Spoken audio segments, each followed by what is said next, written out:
Welcome to Short Scale Modelling. This is part 4 of AFV Club's Churchill Mark IV. Scale is 1 to 35.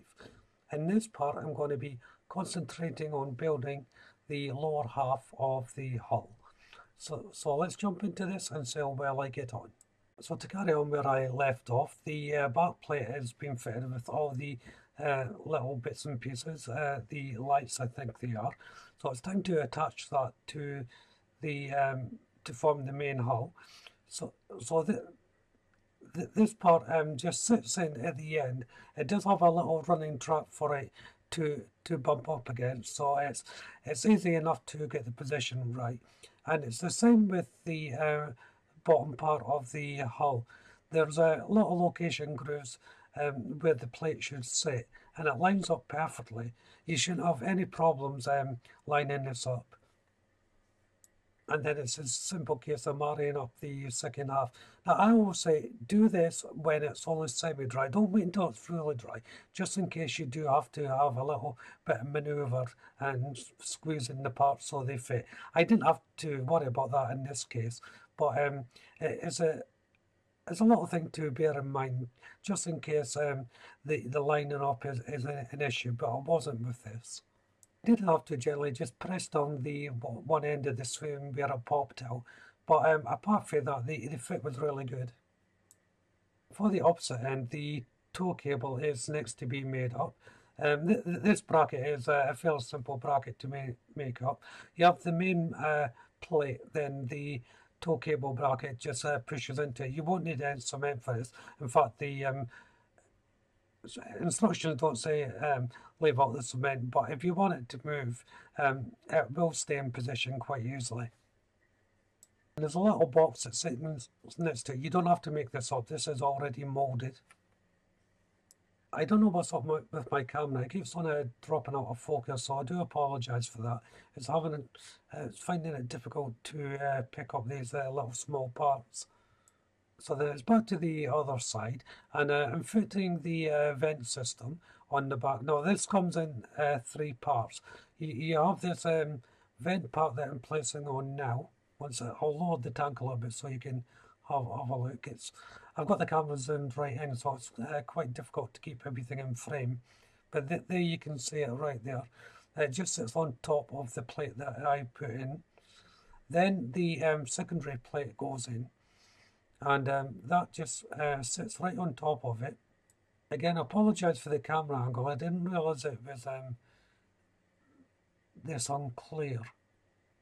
The part takes a little bit of manoeuvring to get into position, but it does sit in a little location and sits quite snugly as well. So it takes a little bit of work, but you can get it in place. Then once that's in, the top part of the vent goes in.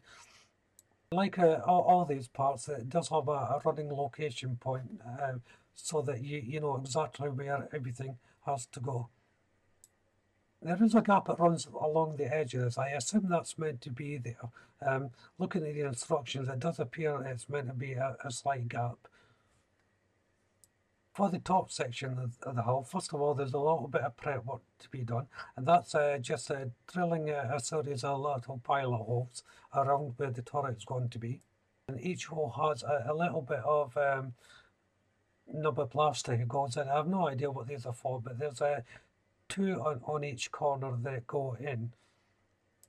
It's moulded as a square little piece of plastic. As I say, I don't know what they're for. The hatches, you have the option, again, have them open and close.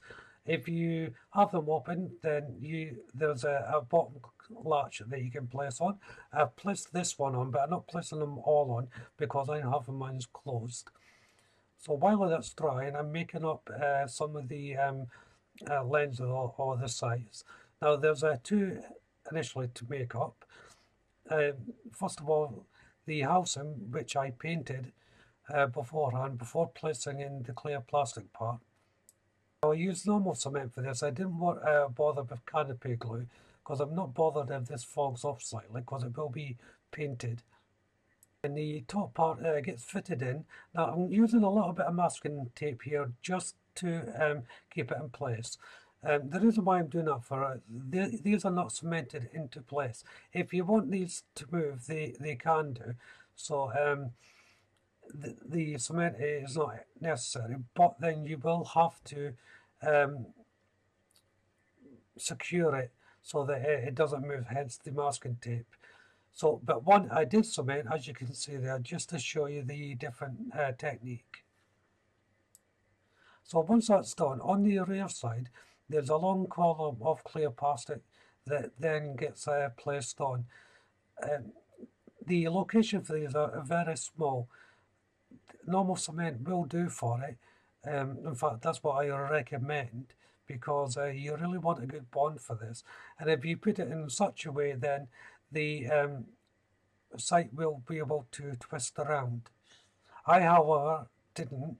I made sure there was enough cement on it, so the both of them in the end ended up being bonded to the frame. I did want one to move just to show you, but I put too much cement on and both were bonded. Next to go on are the hatches, and like the side skirts of the hull, these fitted on perfectly. The latch bracket just fit into its groove, then you gently push them down and the fit is pretty much perfect. And it's the same with the front hatches as well. Each one does have its own little handle, and also it has the bracket underneath as well. Again, like the other ones placed in, if you're having them closed, you don't need to worry about the bottom part of the bracket. These are quite small, so I didn't even attempt to put them on because I was having it closed up anyway. You can either put the frame in position before you put the doors in, or the hatch, or you can build it up beforehand, put them in. As you can see there, I built mine up beforehand. Again, this was just easier handling that I decided to do it this way. One of the hatches has a sliding door. Obviously, if you want this to have movement and open and close, you won't put any cement on this. But again, since I'm having it as all stationary, it doesn't really matter. I used a little bit of cement to bond it. For the hatch with the sliding door, there is a photo etch bracket to make up, and I'm using my bending tool here just to make the fold in the photo etch. You can use your tweezers or something similar for this, of course, but this is a slightly longer piece that needs to be bent, so the bending tool is ideal for it. Then get placed over the runner or on the hatch. Now I secured these with a bit of white glue. Then once it was done, it was a simple case of placing them onto the upper part of the hull. Just be careful when you're doing this. I almost put them on the wrong way around. I put the solid one on the wrong side, but just before I set it in place, I realised my mistake.